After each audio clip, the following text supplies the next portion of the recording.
বাড়িতে যদি কাতলা মাছ থাকে তাহলে আজকের এই রেসিপিটা একবার অবশ্যই বানিয়ে দেখুন।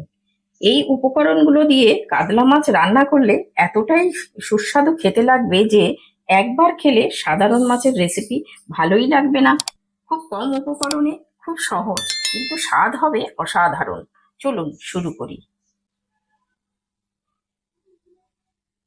আজকের রেসিপির জন্য এখানে আমি 4 পিস কাতলা মাছ নিয়েছি, আর একটা গন্ধরাজ লেবু নিয়েছি, আর কিছু ধনেপাতা নিয়েছি। এই দিয়ে আজকে রেসিপিটা বানাবো। আচ্ছা, এই মাছগুলোর মধ্যে এই গন্ধরাজ লেবু নিয়েছি অল্প। এই গন্ধরাজ লেবুর রসটা এই মাছগুলোর মধ্যে একটু দিয়ে দেব। একটু উল্টে এপাশেও একটু দিয়ে দেব। সবগুলোর মধ্যে আমি ভালো অনেকটা রস দিয়ে দিলাম। এই লেবুর রসটা আমি মাছের গায়ে ভালো করে মাখিয়ে নেব। এইভাবে হাত দিয়ে একটু করে মাখিয়ে নিতে হবে। এটা ভালো করে মাখিয়ে দিয়েছি। এবার এই অবস্থায় আমি 8 ঘন্টা রেখে দেব। এখানে একটা মিক্সির জার নিয়েছি, একটা পেস্ট বানিয়ে নেব। তার জন্য এখানে আদা নিয়েছি, হাফ ইঞ্চি আদা, এটা একটু ছোট ছোট করে পাতলা করে কেটে নিয়েছি, এটাকে দিয়ে দিলাম। 4টে রসুন কোয়া নিয়েছি, এটাকে দিয়ে দিচ্ছি। আর ঝালের জন্য 4টে কাঁচা লঙ্কা, আপনারা আপনাদের ঝাল বুঝে দেবেন, যে যেমন ঝাল খেতে পছন্দ করে। আচ্ছা, একটুখানি হাফ চামচ চিনি দিয়ে দিচ্ছি। আর এটা হচ্ছে লেবুর রস, এটাও 1 চামচ লেবুর রস দিয়ে দিলাম। আর 2 চামচ টক দই দিয়ে দিচ্ছি।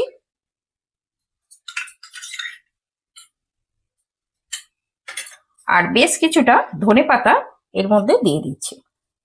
দিয়ে এটা একটা মিহি পেস্ট বানিয়ে নেব।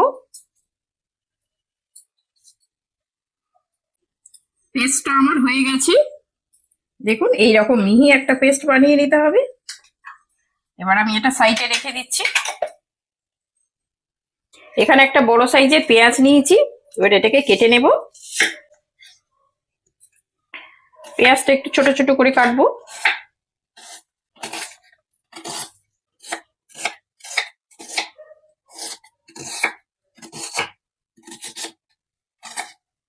পেঁয়াজটা আমার কাটা হয়ে গেছে।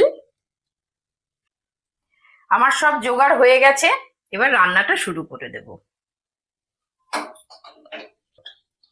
মাছটায় লেবু মাখিয়ে রেখেছিলাম, 8 ঘন্টা হয়ে গেছে। মাছের মধ্যে লবণ ছড়িয়ে দিচ্ছি। এই 4 পিস মাছের লবণ পরিমাণ যে পরিমাণে হবে সেই রকম দিয়ে দিলাম। আর খুব সামান্য হলুদ দিয়ে দিব। এই রান্নাটা একটু কালারটা কম হবে, ওই জন্য মাছে একটুখানি হলুদ আপনারা দিতেও পারেন, আবার নাও দিতে পারেন। আমি কিন্তু খুব সামান্য একটু হলুদ দিলাম। এবার এই হলুদটা ভালো করে মাখিয়ে নেব মাছের দুপিঠে। মাছে আমি হলুদটা মাখিয়ে নিয়েছি ভালো করে। কড়াটা গরম হয়ে গেছে, আমি এখানে তেল দিয়ে দিচ্ছি মাছ ভাজার জন্য। একটু 2 চামচ তেল দিয়ে দিলাম। তেল গরম হয়ে গেছে, এবার মাছ ভেজে নেব।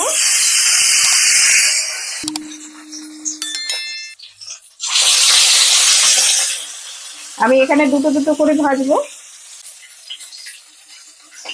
মাছটা খুব বেশি কড়া করবো না, একটু হালকা করে ভাজবো। 1 পিঠ হয়ে গেছে, উল্টে দিলাম, এটাও উল্টে দিলাম। এরকম হালকা ভাজা হবে, খুব বেশি কড়া হবে না এই মাছটা। মাছটা ভাজা হয়ে গেছে, এরকম হালকা ভেজেছি, এটা কিন্তু খুব কড়া করব না।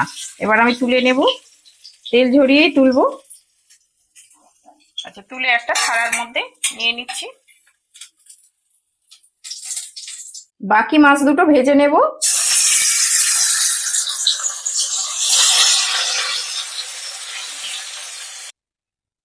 সব মাছগুলো আমার ভাজা হয়ে গেছে।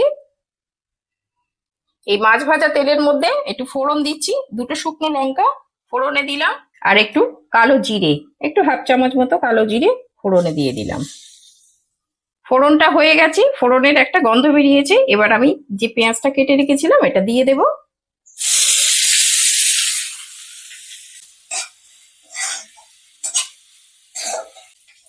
পেঁয়াজটা একটু হালকা করে ভাজবো, পেঁয়াজটা খুব ডিপ করবো না, এটা একটু হালকা কালার চেঞ্জ হওয়া পর্যন্ত একটু ভেজে নেব পেঁয়াজটা।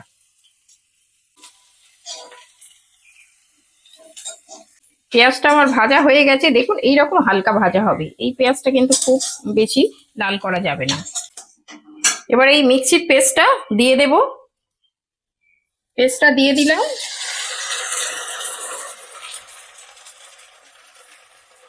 মিক্সি বাটিতে একটু জল দিয়ে এটাও ধুয়ে নিয়ে নিলাম এর মধ্যে। এবারে ভালো করে এটাকে একটু কষিয়ে নিতে হবে, কাঁচা গন্ধটা চলে যাওয়া পর্যন্ত একটু কষিয়ে নেব ভালো করে। যেহেতু এতে রসুন আদা কাঁচা রয়েছে, তো সেই জন্য একটু ভালো করে কষাতে হবে। এই মশলাটা আমি 2 মিনিট কষিয়ে নিয়েছি। এবার এর মধ্যে একটু শুকনো মশলা দেব। এর মধ্যে 1/2 চামচ ধনে গুঁড়ো দিয়ে দিচ্ছি।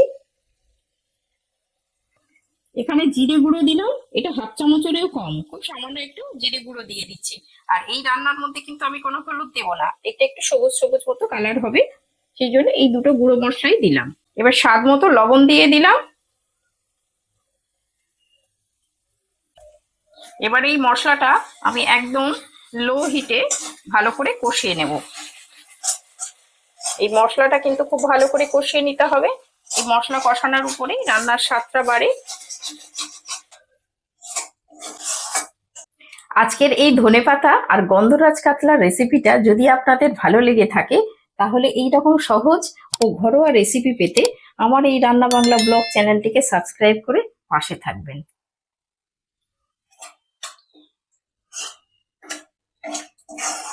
মশলাটা কষানো হয়ে গেছে, আমি ভালো করে কষিয়ে নিয়েছি। মশলা থেকেও তেলও ছেড়ে দিয়েছে। এবার আমি জল দেব। এবার একটু জল দিয়ে দেব পরিমাণ মতো। এটা কিন্তু খুব বেশি ঝোল হবে না, একটু গামাখা গামাখা হবে, সেই হিসেব করে জলটা দেব।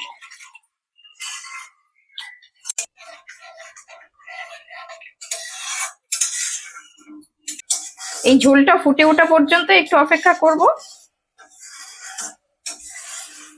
ঝোলটা ফুটে গেছে, এবার মাছগুলো দিয়ে দেব।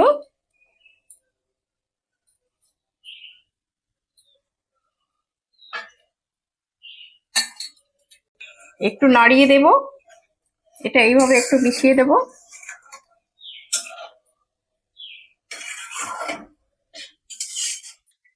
আচ্ছা, উপর থেকে দুটো কাঁচা লঙ্কা দিয়ে দিলাম। এবার এটা ঢাকা দিয়ে দিচ্ছি। ঢাকা দিয়ে আমি 8 মিনিট ফুটিয়ে নেব, আর গ্যাসের আঁচটা একদম লো টু মিডিয়ামে রাখবো। আজকের এই সিম্পল রেসিপিটা আপনাদের কেমন লাগলো কমেন্টে অবশ্যই আমাকে জানাবেন। আর রেসিপিটা যদি ভালো লেগে থাকে তাহলে বন্ধুদের সঙ্গে শেয়ার করতে পারেন। এরকম একটা গ্রেটার নিয়েছি আর একটা গন্ধরাজ লেবু নিয়েছি। এই গন্ধরাজ লেবুটা এই গ্রেটার দিয়ে একটু এই গায়ে যে সবুজ অংশটা আছে সেইটাই ঘষে নেব। একদম যেন সাদা অংশটা যাতে না যায় সেদিকে খেয়াল রাখতে হবে। এইরকম ঘষে নিয়েছি। এই দেখুন এই সবুজটা, এই একদম যেন এই সবুজের শুধু সবুজটা নিতে হবে, এই সাদাটা যেন কোনোভাবে না যায়। এই সাদাটা গেলে কিন্তু তরকারির মধ্যে ওটা তিতো হয়ে যায়। সেই জন্য চেষ্টা করবেন শুধু গায়ের থেকে একটু হালকা করে এই সবুজটা এইভাবে একটু করে ছেঁচে নেওয়া। এটা 8-9 মিনিট ফুটিয়ে নিয়েছি। এবার আমি ঢাকাটা খুলে নিচ্ছি। এটা দেখুন আমার এটা হয়ে গেছে, গ্রেভিটা একটু ঘন হয়ে গেছে, আর মাছটাও খুব সুন্দরভাবে সিদ্ধ হয়ে গেছে। এইরকম একটু ঘন গ্রেভি হবে। এই রান্নাটা এইরকম ঘন গ্রেভি হলে খেতে ভালো লাগে। এবার আমি গ্যাসটা অফ করে দিচ্ছি।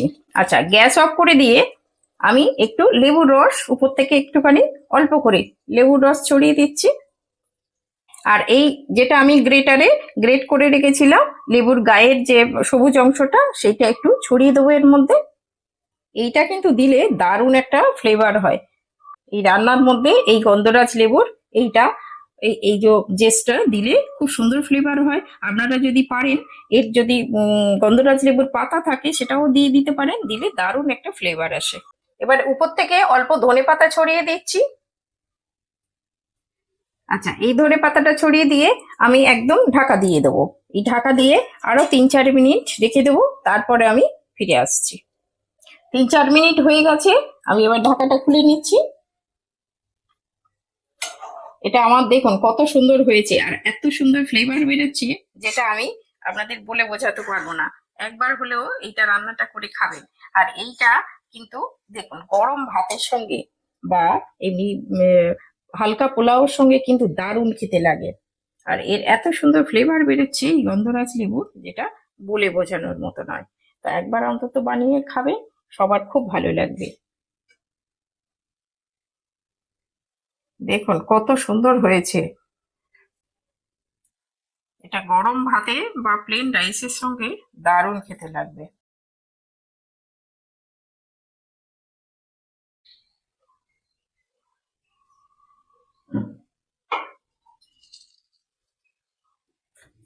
গন্ধরাজ লেবু একটু কাটো তো, ভাত মাছের ঝোল দিয়ে খাবো। এতে গন্ধরাজ লেবু দিয়ে আছে, গন্ধরাজ লেবু আর ধনেপাতা দিয়ে আজকে কাতলা মাছের রেসিপি করেছি। ও গন্ধরাজ লেবু দিয়ে করেছো? হ্যাঁ, বাহ, খুব ভালো খেয়ে হয়েছে। দেখো কেমন হয়েছে। বেশ সবুজ সবুজ মতো, দেখতে খুব সুন্দর হয়েছে তো। হ্যাঁ, অনেকটা ধনেপাতা দিয়েছি তো তাই জন্য একটা সুন্দর কালার হয়েছে।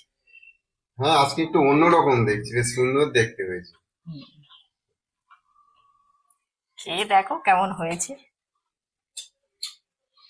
বাহ, বেশ ধনেপাতা খুব সুন্দর একটা ফ্লেভার রয়েছে, আর লেবুর একটা খুব সুন্দর সেন্ট। গন্ধরাজ লেবুর।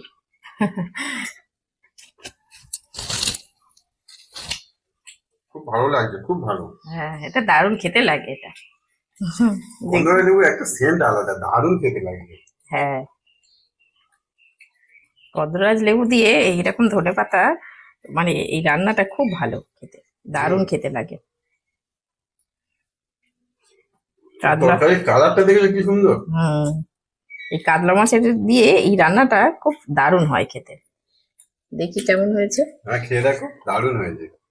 হুম, সত্যি গন্ধরাজ লেবুর একদম ফ্লেভারটা একদম দারুণ।